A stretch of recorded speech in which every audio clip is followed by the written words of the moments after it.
Hi friends, welcome to Shami's kitchen. എല്ലാവർക്കും സുഖമാണല്ലോ. ഇന്നത്തെ നമ്മുടെ സ്പെഷ്യൽ വളരെ രുചികരമായിട്ടുള്ള നല്ലൊരു ബനാന മിൽക്ക് പുഡിങ്ങിൻ്റെ റെസിപ്പിയാണ് കേട്ടോ. വളരെ എളുപ്പത്തിൽ വളരെ ടേസ്റ്റി ആയിട്ട് തയ്യാറാക്കിയെടുക്കാൻ പറ്റുന്ന ഒന്നാണിത്. അപ്പോൾ ഈ വീഡിയോ ഇഷ്ടമായാൽ ഇതൊന്ന് ലൈക്ക് ചെയ്യാനും കൂടെ തന്നെ സബ്സ്ക്രൈബ് ചെയ്യാനും ആ തൊട്ടടുത്ത് കാണുന്ന ബെല്ലൈക്കൻ്റെ ഓള് മറക്കാതെ കൂടെ ഒന്ന് പ്രസ് ചെയ്തേക്കണേ. എന്നാൽ ശരി, എന്തെങ്ങനെയാണ് തയ്യാറാക്കുന്നത് വേഗം ഒന്ന് കണ്ടു നോക്കാം. നമ്മുടെ ബനാന മിൽക്ക് പുഡിംഗ് തയ്യാറാക്കി എടുക്കാനായിട്ട് ആദ്യം നമുക്ക് വേണ്ടത് 2 പഴമാണ്. ഞാനിപ്പോൾ റോബസ്റ്റ പഴമാണ് എടുത്തിട്ടുള്ളത്. റോബസ്റ്റ പഴം തന്നെ വേണം കേട്ടോ, വേറെ പഴമൊന്നും നമുക്ക് ഇതിലേക്ക് ചേരില്ല. കൂടെ പിന്നെ നമുക്കിതിലേക്ക് വേണ്ടത് 2 മുട്ടയാണ്. അപ്പോൾ ഇത് രണ്ടും കൂടി ഒന്ന് മിക്സിയുടെ ജാറിലേക്ക് മാറ്റാം. നമ്മുടെ പഴവും മുട്ടയും ഞാനിപ്പോൾ മിക്സിയുടെ ജാറിലേക്ക് മാറ്റിയിട്ടുണ്ട്. ഇനി നമുക്കിതിലേക്ക് വേണ്ടത് പാലാണ്, പശുവിൻ പാല്. 1 കപ്പ് അളവിലാണ് കേട്ടോ പശുവിൻ പാല് ചേർക്കുന്നത്. നന്നായിട്ട് തിളപ്പിച്ചാറിയ പാല് വേണം ചേർക്കാനായിട്ട്. കവർ പാലാണെന്നുണ്ടെങ്കിൽ അങ്ങനെ തന്നെ ചേർക്കാം.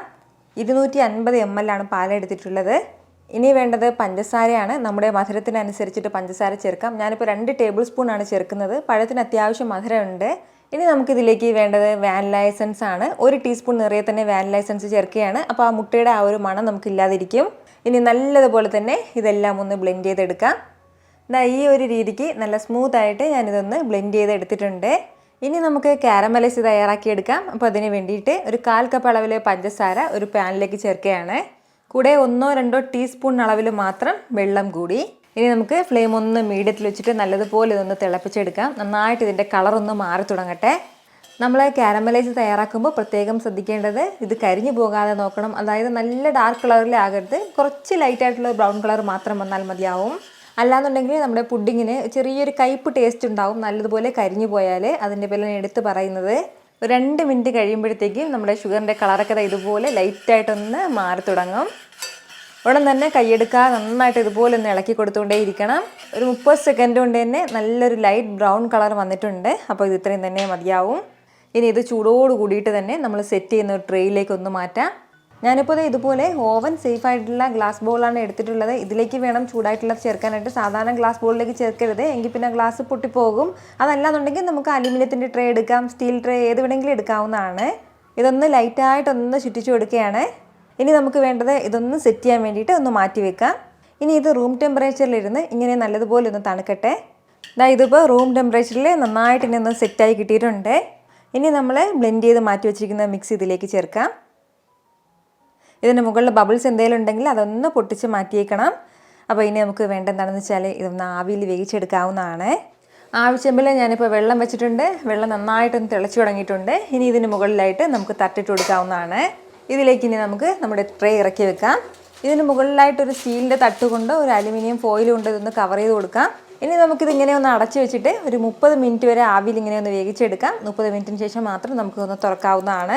ഫ്ലെയിം മീഡിയത്തിൽ തന്നെ വെച്ചിരിക്കാൻ വേണ്ടി പ്രത്യേകം ശ്രദ്ധിച്ചേക്കണം. ഇതിപ്പോൾ ഇതിങ്ങനെ ആവിയിൽ വേകാൻ തുടങ്ങിയിട്ട് ഏകദേശം ഒരു 30 മിനിറ്റോളം ആയിട്ടുണ്ട്.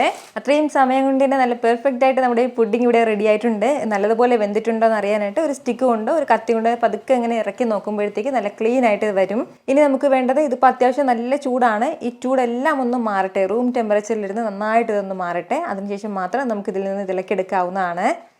ഇതിപ്പോൾ റൂം ടെമ്പറേച്ചറിൽ നന്നായിട്ട് ഇതൊന്ന് തണുത്ത് കിട്ടിയിട്ടുണ്ട്. അപ്പോൾ ഇത് ഗ്ലാസിൻ്റെ ബോൾ ആയതിൻ്റെ പേരിൽ തന്നെ സൈഡിൽ നിന്ന് ഇങ്ങനെ തനിയെ ഇതുപോലെ ഇങ്ങനെ വിട്ട് വരും കേട്ടോ. അതല്ല അലുമിനിയത്തിൻ്റെതൊക്കെ ആണെന്നുണ്ടെങ്കിൽ ഒരു കത്തി കൊണ്ട് ഇത് ചെറുതായിട്ട് ചുറ്റിലൊന്ന് വരഞ്ഞു കൊടുത്താൽ മാത്രം മതിയാവും. ഇനി നമുക്ക് ഇതിൽ നിന്ന് ഇതൊന്ന് മാറ്റാവുന്നതാണ്. അപ്പോൾ അതിന് വേണ്ടിയിട്ട് ഒരു പ്ലേറ്റ് ഇതുപോലെ ഒന്ന് കമഴ്ത്തി ഇതിന് മുകളിലേക്ക് വെച്ചിട്ട് ഒന്ന് തിരിച്ചു കൊടുത്താൽ മതിയാവും. നിങ്ങൾക്കിത് കാണുമ്പോൾ തന്നെ അറിയാമായിരിക്കുമല്ലോ എന്തുമാത്രം ടേസ്റ്റി ആയിട്ടുള്ള നല്ലൊരു എഗ് ബനാന പുഡിങ്ങാണ് ഇതെന്ന്. വളരെ സോഫ്റ്റ് ആയിട്ടാണ് കേട്ടോ ഇത് കിട്ടുന്നത്. വളരെ രുചികരവുമായിട്ടുള്ളതാണ്. ഉറപ്പായിട്ട് നിങ്ങളുടെ വീട്ടിൽ ഇതുപോലെ ഒന്ന് ട്രൈ ചെയ്ത് നോക്കണം. എന്നിട്ട് നിങ്ങളുടെ ഫീഡ്ബാക്ക് എനിക്കൊന്ന് മറക്കാതെ അറിയിക്കുകയും വേണം. കാരണം നിങ്ങളുടെ ഫീഡ്ബാക്ക് കാണുമ്പോഴായിരിക്കും അത് മറ്റുള്ളവർക്കും തയ്യാറാക്കി നോക്കണം എന്നുള്ളൊരു പ്രചോദനം ഉണ്ടാകുന്നത്.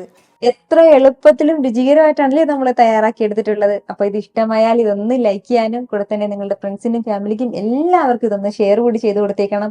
ഇതുപോലുള്ള റെസിപ്പിക്ക് വേണ്ടിയിട്ട് നമ്മുടെ ഷമീസ് കിച്ചൻ ചാനൽ ഫോളോ ചെയ്യാനും സബ്സ്ക്രൈബ് ചെയ്യാനൊന്നും ആരും മറക്കരുത്. വീണ്ടും നല്ലൊരു ഷാർ വീഡിയോ ആയിട്ട് നാളെ കാണാം. അതുവരേക്കും എല്ലാവരും ഹാപ്പി ആയിട്ടിരിക്കുക, സന്തോഷമായിട്ടിരിക്കുക, എല്ലാവരും സേഫ് ആയിട്ടിരിക്കണം. Take care friends. ടാറ്റാ.